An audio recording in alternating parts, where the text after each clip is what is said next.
अनीब बाला हाजिर है। WH production दी पूरी टीम और मलक अनीब बाला दी तरफ मुहब्बत भरिया सलाम। आज मैं उस दोस्त नूं दावत देऊंगा, मेरे सीनियर दोस्त, बड़े प्यारे शायर, बड़े प्यारे लिखारी। अगे भी मेरे चैनल ते 2 क्लिप्स उन्हां दे चलदे पे ने।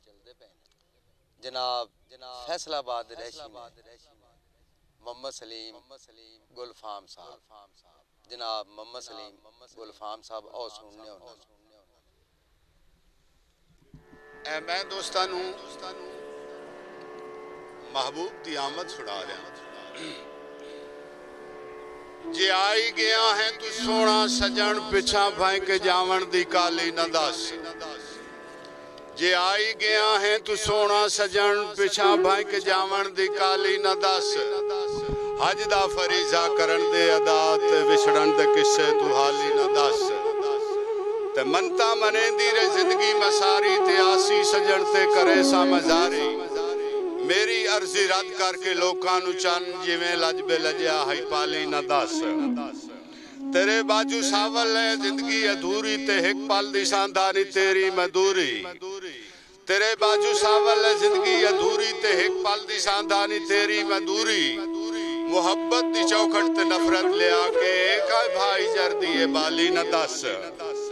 ते मेरे कान उल्फत दा पैगाम कोई नहीं ते मेरी अकीदत दा आजदाम कोई नहीं। मेरी कीती करती ते पानी तू पाके नवी कहंदी ओदा निराली न दस। ते मैं तेरी चौखट ते कीती सदाए मुकद्दर बिनाया लिया का सचाए।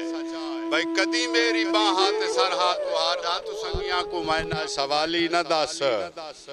तू संगियां को मैना सवाली न दस। ते तेरी जात ते मेरा एहसान कोई नहीं। तेरी जात ते मेरा एहसान कोई नहीं। मेरे साथ तै बाजू निगरान कोई नहीं।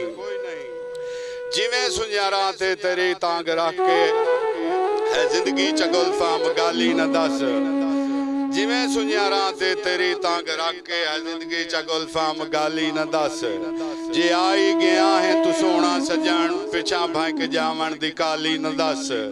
हजदा फरीजा करन दे अदात विछड़न दे किस्से तू हाली न दस। इस तो अगे जनाब